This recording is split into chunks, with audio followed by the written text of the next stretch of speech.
letter is a short introductory letter about your accomplishments and interests. A cover letter should be short and to the point, usually a few sentences. A good cover letter should introduce you as an individual. It should emphasize what type of work you're looking for. And it should state what benefits you can offer the agent or casting director. The appearance of your resume is extremely important in today's industry. Try not to use cheap paper. Even though most of the time your headshot and resume will be thrown away, the last thing you want is a casting director to think that you're cheap or unprofessional. Your resume is a reflection of you. Make sure your resume stands out. Try using a slight egg yellow colored paper. Again, you don't want them to think you're unprofessional, so don't go crazy with neon green or hot pink. Make sure it's neat, not wrinkled, and not a horrible photocopy. Be sure that your name and contact information is visible.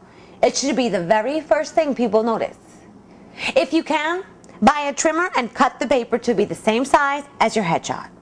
You can even staple them together if you like. But don't use like 20 staples. It's not a good idea to lie on a resume.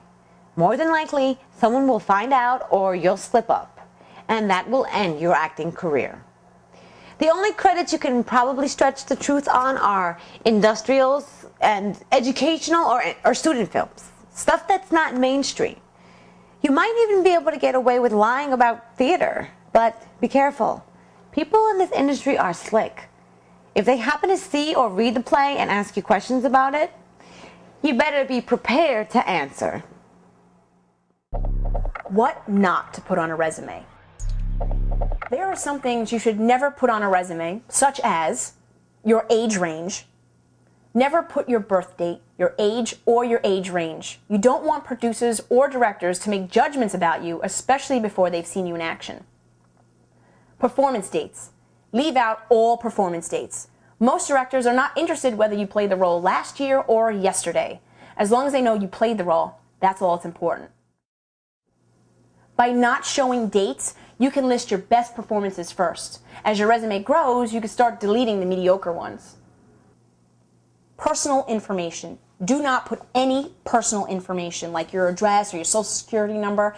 There are some scammers out there, not many, but you still need to be careful. School credits. If you've done a lot of community or high school or college theater, try to make the name of the theater sound less school-based. For example, if you performed at the University of such and such college studio theater, write studio theater. If a producer happens to ask, then mention the affiliated school.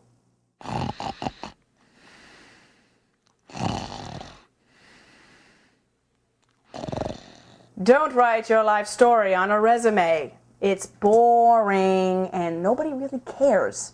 Keep it simple and stick to the important stuff, or your resume will surely be thrown away.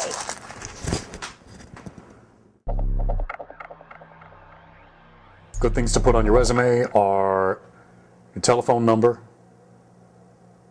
email address, website if you have one, agent and union affiliation. Most people also put their height, weight, hair color, and eye color at the top of the resume right under their name. You can add special skills or talents. For example, if you do accents, can play an instrument, or know karate or sign language, you can add that to the very bottom of your resume under special or additional skills. Only put skills that you believe can be used in a performance. You don't want to put down that you're good at math or graduated with a GPA of 4.0. That's useless to the industry. When you mention your credits, whether they be film, television, commercials, radio, or stage, you should always start with the title of the show, commercial product, or performance. Second, list the name of the production company. Then name the theater, production company, or director. Then finish it off by putting the character you played. You can also mention if the project was a network pilot or if it aired on a particular channel. If you're a theatrical actor and you've done some commercials but are pursuing a serious career in either stage, film, or television, you may not want to put too much emphasis on the commercial aspect of your resume. Make it almost like an afterthought. Some actors leave this category out completely and write commercials upon request at the bottom of the resume. If you're actively pursuing both careers, create an additional resume that focuses primarily on commercials for commercial agents and directors.